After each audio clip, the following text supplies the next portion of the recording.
live. So we're broadcasting here on LinkedIn, YouTube, and Facebook. So LinkedIn, YouTube, and Facebook.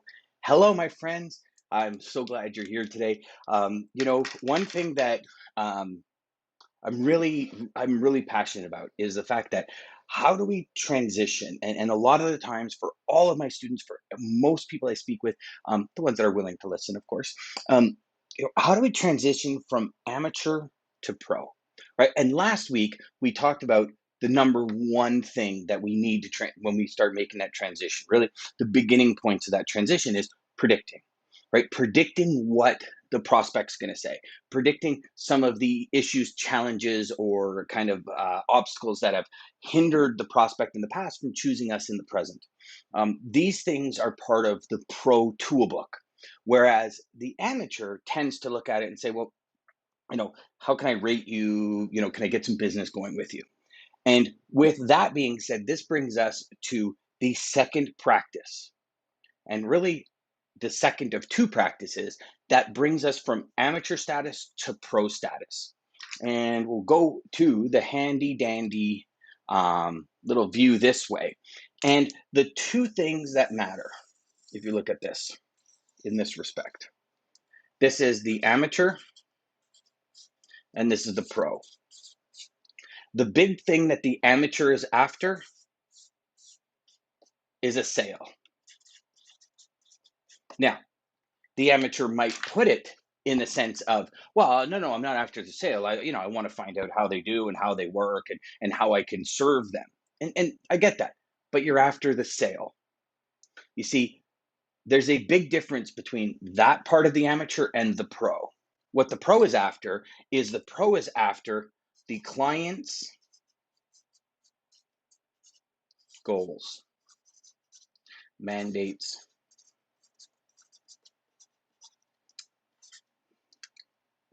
um, mandates or goals, mandates, objectives, and overall company profitability. So, what do I mean by that? Because some of you might be sitting there now saying, "Oh yeah, Dan, no. I mean, the pro is after the client's goals." Absolutely. So, when you're really at pro level status in any sales industry, but I'm going to specifically speak about transportation and logistics, right? So, whether you're an asset based, whether you're a broker, it doesn't really matter. When you're at the pro status, you're doing things like right now at this time where it's August 25th at 12:18 p.m., you've already called your customers, all of them. And you've said kind of what mandates, what objectives, what KPIs, what goals have changed for you, your company. Where do you need to meet? Where do you need to be at year end? Because I'll tell you, every company out there, the projections that they had at the beginning of January, obviously, I mean, we living under a rock, which none of you are. They've changed. Everything's changed because of COVID. So where is their new goals, their new mandates, their new objections, the new profitability markers that they're after? In all the companies I help serve, we've adjusted all of the projections because it's null and void. We lost almost a quarter, like over a quarter of profitability with companies being shut down and so on and so forth. I mean, how many companies have tanked? It's the reason the government in Canada came out, if your sales are down 35%, we'll cover 75% of your wages. Like, this is reality. But how many of you right now, and ask yourself this and be honest with yourself, the pro has gone to the customer, said, what's changed? And they've already thought of, how can I help them get there? How can I be the one? I was on the phone this morning with a student and we were talking about this exact thing. And I said, let's talk about this for a second. You call your customer up and they say, actually, yeah, um, I'm in kind of a pickle. I've been hesitating to have this conversation with you, but I need like a 3-4% decrease. Now, would you not rather have that customer look at their entire book and say, okay, is it possible we can add a lane here? Because on this lane, based on what you're paying, I can save you 10%. On this lane, I'm really bottom barrel. And you work with the client to help them achieve their goals.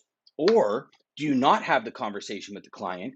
The client, somebody else reaches out to the client, drops it 4%.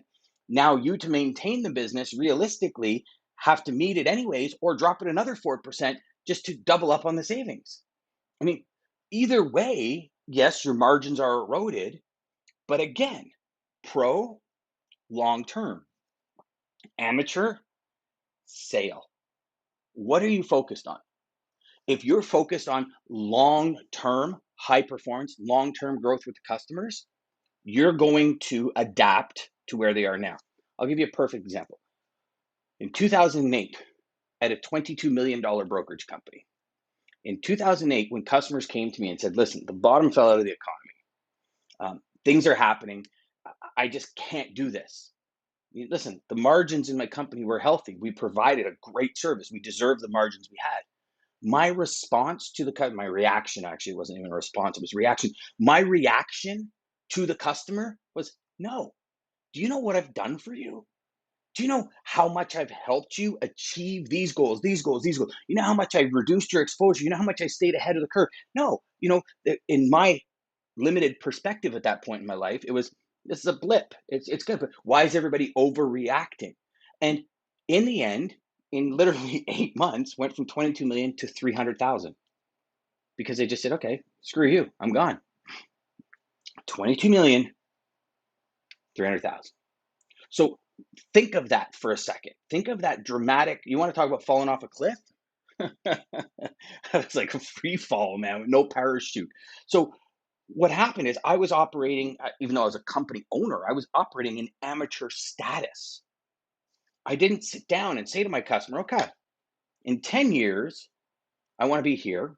I want to, the first practice of high performance mindset is forward thinking, project forward and say, 5 years, I want to be here. 2 years, I want to be here. You know what, Mr. Customer? A year from today, I want to be here with you. What's it going to take to get me there? Sure, you might have a little bit of a margin erosion. Okay. But you know what? In the end, you're looking after the customer's goals, not your own wallet. And this is the big, big, big, big, big difference is every single pro, the one that is really in it. Zig Ziglar said, you help enough people get what they want, you're going to get what you want. It's not a Pollyanna statement. That's not cliche. That's fact. You help enough people get what they want. Right now, what do your customers want? They want to meet mandates. They want to look good to their bosses. They want to be the go-to. You want to raise their image, their credibility, their brand in the company. How do you do that? You find out exactly what their goals, mandates, or objectives are, and you work your ass off to get that for them. That's when you become a real resource to your customer. Don't, I'm, shouldn't say don't. I'm going to challenge you not to think short term. Don't think short term. Think long term.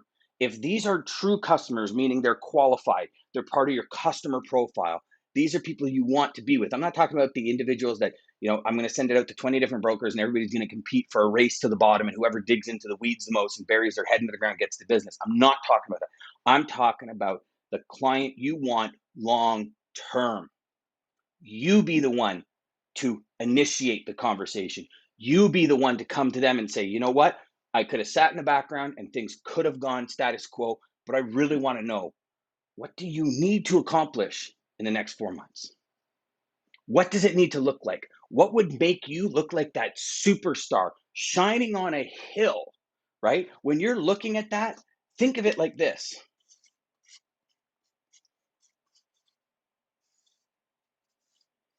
This is the mountaintop. How do you get your customer up here? That's the big question. That's the striving question I'm challenging you to ask, because then you have a full quarter. You ask it now, you start implementing, you put things in place. Literally, by the time that happens, you got October, November, and December to make it happen, even 4 months, if you will, to make it happen, depending on kind of the strategy, how much brainstorming, how much strategy, how much moving around. Is it new lanes that come in? Is it ones that leave? How is that? I mean, even to the point where I would suggest, and some salespeople might say you're absolutely friggin' crazy. Some owners might say that. Some managers might say that. But it's my belief, so I'm entitled to it. Here's the thing: if you're running a lane that they have somebody else that's more competitive, tell them to give it to that person, because it's not allowing you to help them meet their mandates. Why do it? You want the long term. You want like the long ball. You want to go long term. You want to go longevity. You want to move your career, not job, your career in a forward high performance momentum, make sure the customers' mandates are achieved. Make sure their goals, their objectives, their KPIs, and you be the one to help them make it. That's the lesson for today. I hope it resonates with you. I hope it makes sense.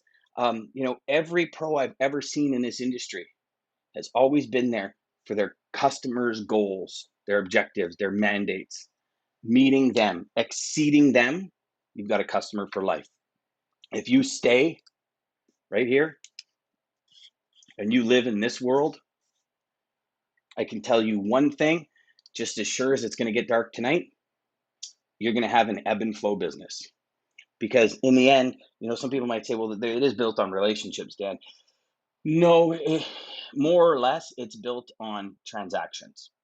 And transactions don't create long-term high performance businesses. They don't create the longevity and the sustainability that you need in any business to make it work, right? Like, think about this for a second. Your family, your livelihood, everything you ever want to do in life revolves around how you operate your business. And if you operate it on transactional, it's very difficult to plan 5 years out. It's very difficult to plan 2 years out. Hell, it's very difficult to plan a year out because you never know how somebody else is going to come in and beat you in that transaction. Now you're done. How many, and ask yourself this, how many times have you invested so much time, energy, effort, and everything into a client? And 3 months later, your pipeline's brittle, dry, extinct because you spent so much time on this client and all of a sudden, off the end of a cliff because somebody came in cheaper. That's amateur status, my friend. I don't know you. I'm giving you the facts of this industry.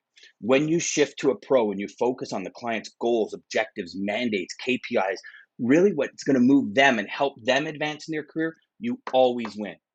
Are there going to be people out there that want to take advantage of you? Sure.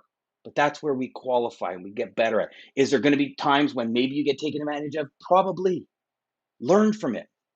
Adapt new opportunities to see things you hadn't seen before, and then you're going to go on to victory. I can guarantee you that just as sure as it's going to get dark tonight, if you follow that strategy, you will win in the end. Stay consistent and keep it going.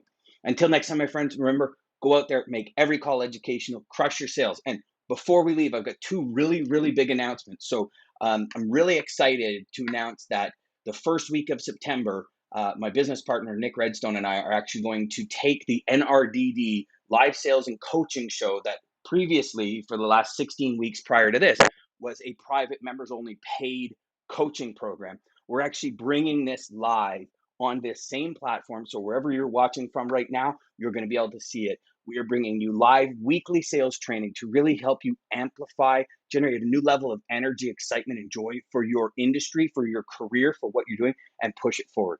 And the second big announcement I have, if you haven't already heard about my 28-day high performance sales challenge, this is a challenge where over 28 days, we are going to stack education every day to help you build a foundation that you can scale any size business on. They've always said you can always tell the size of a building by the size of the foundation.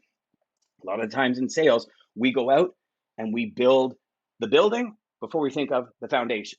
And we end up screwing everything up and it blows up in our face. You ever heard that Murphy's Law? The first load always goes bad. That's because your foundation's not built.